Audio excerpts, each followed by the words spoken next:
What's up guys, this is Sean and welcome back to another episode of the iherng podcast, and today we will answer a question from email. This is from Philip. Hi Sean, hope you are in the pink of health. This question has been bothering me for a while.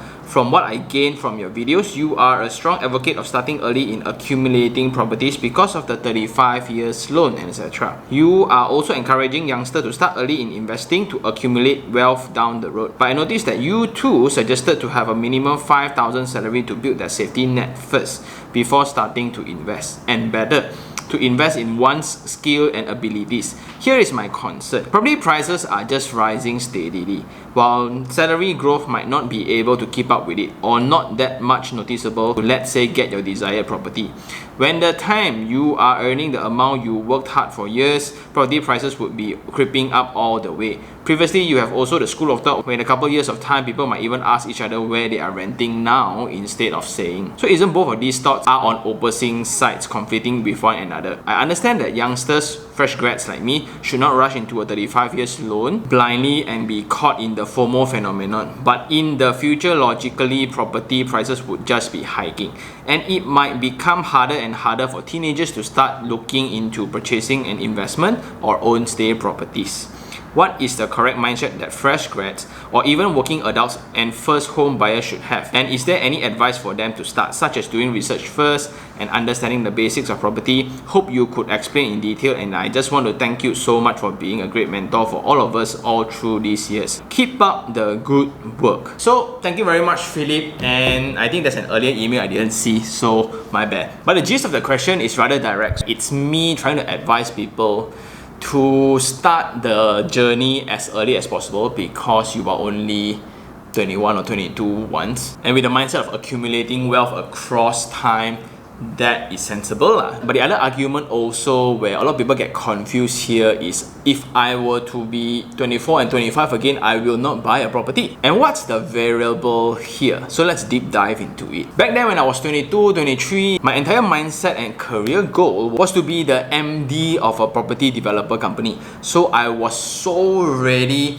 in playing the corporate game, so ready to climb the corporate ladder. And the best part about those salaried jobs will be the certainty of my salary being banked in every single month. So at that time, the only thing that was viable in terms of investment was stocks, forex, gold, and properties. And when you have certainty in life, property makes sense. That's why I went and invest in one, and after now, I think it's like 10, 11 years later, I am really enjoying the benefits of it. So across 10 years time, the rental has increased multiple times, the price of the property has also increased, like you say, and this built equity for me, and I just refinanced the property where I can cash out all the equity built by my tenants and still having the current rental paying the brand new installment amount.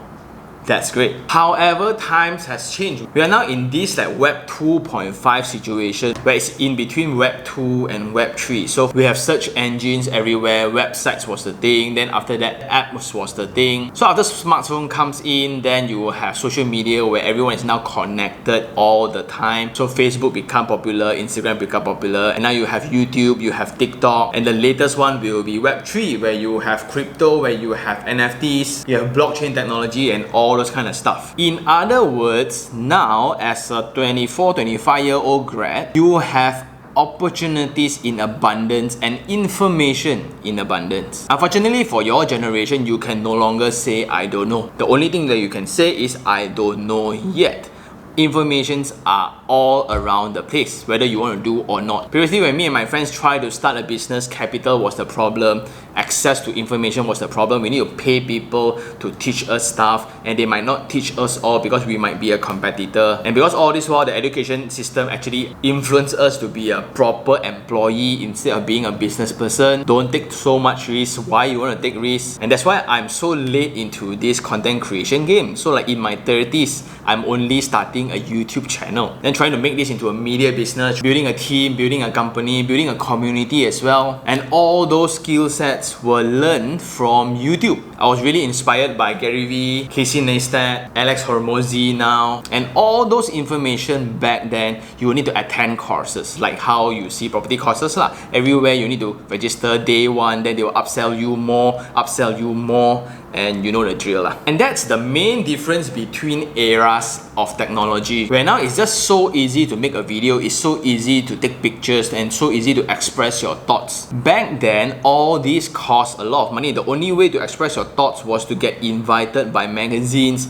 get invited by newspaper, put yourself out there in a billboard or whatsoever. You will need a brick and mortar shop. Now you can just set up a Shopify account or a Shopee account and start selling what you like to do. And then the main question now will be, what's your goal? Property investment made sense for me because I have decided to pursue the corporate ladder all the way. I don't need capital for my business cash flow. I don't need a lot of money. I just want to be promoted every single year, and that was my goal. Then property investment allowed me to just throw in capital, buy the property, rent out, and that's about it. And next year I'll come back again, right? I will have that peace of mind while doing and pursuing my career. But at 24, 25 today, if your intention is to make a lot of money from properties, I think you kind of missed the boat already. And because of all these stories that we hear from Desa Park City lah, Setia Alam lah, those when you buy 400,000, when you get the keys you can sell 800,000. No more such things anymore. But you're right, they slowly grow. The problem is it's too slow. Slower than the expectation of youngsters like yourself. You imagine you buy a 400,000 property in 10 years time. You think it's going to double? You're going to be very happy when it increases 15%, which is 45,000 across 10 years. So if your intention is to be rich and build money with properties, right, I would suggest to explore business instead. And this channel is an exact example of this. So I like properties, I love investment, I like value creation. So I just learned how to run a camera, I learned how to edit videos all from YouTube. Eventually these changed my entire life. And the biggest achievement of operating a business will be your monthly income is going to be almost similar to your annual income of being an employee because of all the risks. All depends on your very own effort. It's somewhat like a work for yourself kind of situation as well, especially for agents, like property agents, insurance agents. I would encourage youngsters to pursue that route instead, where you have your result dictated by your effort. The harder you work, the more money you will earn kind of model. And when you earn the money already, you earn the dough already, only start placing them in assets and investment. And investment is growing your money, make your money work. But the criteria to that is to have money first. So the common setback of property investment will be the time of return.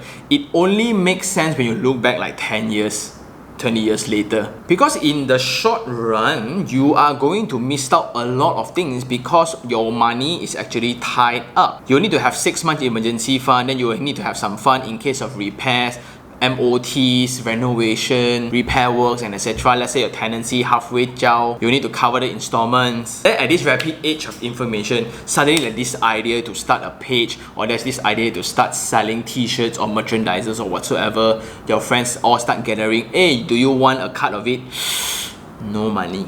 And that becomes a problem because now you're officially within the rat race. Whether you like your job or not, resigning will be an issue. It's just a matter of reporting to a different person in a different company. You are still reporting to someone just because you cannot quit your job because monthly installments are not going to care. So besides the delayed gratification, the loss of flexibility, you lose out opportunities. And this also heavily depends on your appetite for risk. Because when you are at this age, you're not building a family yet, you're still alone. Then when you decide to start a business, you can lose money, but you can eventually still go back home. There's still dinner on the table, and you can always go back to getting a job. So property investment is only suitable when you have a stable form of income and a stable form of career. Then another aspect to also look at will be the different usage of the property. So as you mentioned, some are for investment, some are for own stay. If it's for investment, I'm slightly more okay if you guys choose to invest early, as you guys are okay to bootstrap. I will rent a room, share with some roommates. I'll invest in a property where it generates rental. Very good. But if you're buying a property for own stay, I would suggest to not overspend on it. As we mentioned a lot in the channel about having a dream home early. I just die want a terrace house, so it's okay if the property is very far away. All these mindsets are just not very helpful because I receive a lot of emails complaining about the afterthoughts of those scenarios. And for me now, you guys are just so lucky. Like in terms of just investment, let's say I have like 10,000 for bonus. There's so many things that I can do with the money. I can invest in stocks now via a few clicks. You don't need to sign a form or call a reminder. You can invest overseas. You can buy US stocks so easily. You can invest in index funds, ETFs so easily. Then you have robo-advisories, you have crypto, you have FDs, you have properties, you have collectibles, then only you have property. So the FOMO situation that you're going through, right? Definitely I agree. It's very difficult to tell a youngster to not invest early because what if the price is going to be beyond affordability 10 years from now? Part of it will be the properties that you are focusing on. Of course, the properties that you look at is constantly increasing in price because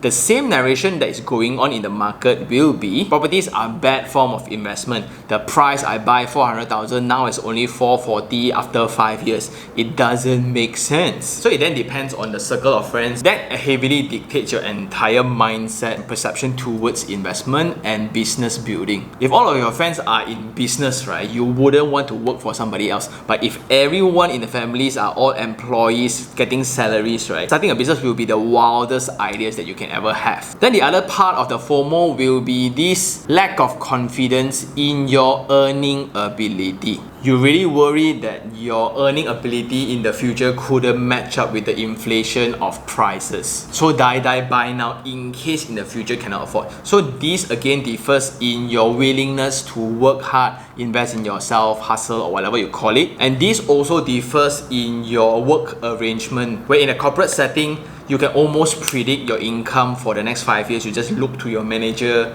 or your senior manager. Every year you just calculate, you promote, you increase 15% per time. That will be your monthly income, right? And if that's your path, certainty is on your side, get one. No? But if you're a commission earner, you are willing to put in the work. You don't need entertainment, you don't need holidays, you just continue hustle and focus on the ultimate goal. Then your income is solely limited by yourself. And the last one will be in this in-between situation where you have a salaried job but you want to start something. This is the perfect era to it. I'm the walking example of it. I started this channel while I was working full-time for somebody else. So if you are in this situation, then I would not advise you to get a property, because instead of investing in an asset, invest in yourself, invest in the business or the channel. Cameras, gears, mics, content, time away from work. I take leave to focus on the channel. I don't go holidays to focus on the channel. And thankfully the channel grew exponentially, and now with such income, only I come back to investment. Not too late, ma. And I guess that's all for this now, Philip. Yes, it's very contradictory because they are two different personalities. And then the conclusion, I think, will be to know yourself, because property investment is only a way of wealth building. But if you're investing with the wrong intention, you're thinking of flipping, thinking of making a lot of money by collecting rental and having capital appreciation, right? Building a business would suit you more. And there's no better time than today at this era where setting up marketing channels are free, setting up shops are free, you don't know anything, just learn online. But there's absolutely nothing wrong in trying to go the safe route, in being a professional, being really good with my job scope, and I just get salary every month and I don't have to worry about a lot of things. I can take leave whenever I want. That's also beautiful. The only variable is you. And I guess that's all for this episode. Thank you very much for the very insightful email. Never thought that I would send contradictory opinions, but I'm glad that you pointed out. Thank you very much. And for those who still have any questions regarding it, let's say, do just email me at taniherng@gmail.com, or you can just DM me on Instagram, iherng. Do follow me on Instagram, and I will see you guys on the next one. Ciao.